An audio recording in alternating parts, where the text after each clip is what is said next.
দ্বিতীয় বিয়ে করতে লাগবে না স্ত্রীর অনুমতি, কি বলছে হাইকোর্ট। মুসলিম আইন অনুযায়ী পুরুষের জন্য দ্বিতীয় বিয়ে আইনত বৈধ হলেও বাংলাদেশের প্রচলিত আইনের প্রেক্ষাপটে বিষয়টি দীর্ঘদিন ধরে অপরাধ ও নৈতিকতার প্রশ্ন হিসেবে বিবেচিত হয়ে আসছিল। এবার স্ত্রীর অনুমতি ছাড়াই দ্বিতীয় বিয়ের পক্ষে রায় দিয়েছেন হাইকোর্ট। মুসলিম পারিবারিক আইন সংশ্লিষ্ট একটি রিট আবেদনের পরিপ্রেক্ষিতে আদালত বলেন, দ্বিতীয় বিয়ের ক্ষেত্রে স্ত্রীর অনুমতি নয়, বরং আরবিট্রেশন কাউন্সিলরের অনুমতির ভিত্তিতে বিষয়টি নিষ্পত্তি হবে।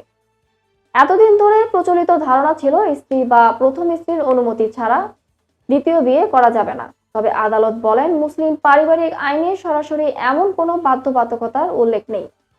24 পৃষ্ঠার পূর্ণাঙ্গ রায়ে আদালত উল্লেখ করেন, দ্বিতীয় বিয়ের অনুমতির ক্ষমতা আরবিট্রেশন কাউন্সিলরের হাতে ন্যস্ত থাকায় স্ত্রীর অনুমতি বাধ্যতামূলক নয়। 1860 সালের দণ্ডবিধির 994 ধারায় স্ত্রী বা স্বামীর অনুমতি ছাড়াই দ্বিতীয় বিয়ে করলে 7 বছরের কারাদণ্ডের বিধান ছিল।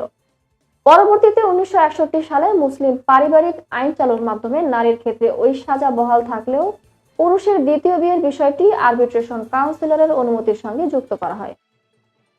সেক্ষেত্রে অনুমতি ছাড়া বিয়ে করলে 1 বছর কারাদণ্ড অথবা 10,000 টাকা জরিমানার বিধান রাখা হয়। এই রায়ের বিরুদ্ধে রিটকারীরা আপিলের ঘোষণা দিয়েছেন। তাদের মতে এই সিদ্ধান্তের ফলে বহুবিবাহের ক্ষেত্রে নীতিমালা ও নিয়ন্ত্রণ দুর্বল হতে পারে। নারী ও পুরুষ উভয়ের ক্ষেত্রেই সমান অধিকার ও সুরক্ষা নিশ্চিত করতেই তারা রিট করেছিলেন বলে জানান। সমাজবিজ্ঞানীদের মতে আর্থিক সক্ষমতা ও মনস্তাত্ত্বিক প্রলোভন থেকে অনেক পুরুষ একাধিক বিয়ের সুযোগ অপব্যবহার করতে পারেন।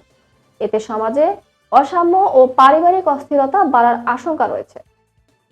আইন বিশেষজ্ঞদের মতে বিষয়টি আপিল বিভাগে গেলে তা নিয়ে ব্যাপক আলোচনা ও সমালোচনার সৃষ্টি হতে পারে।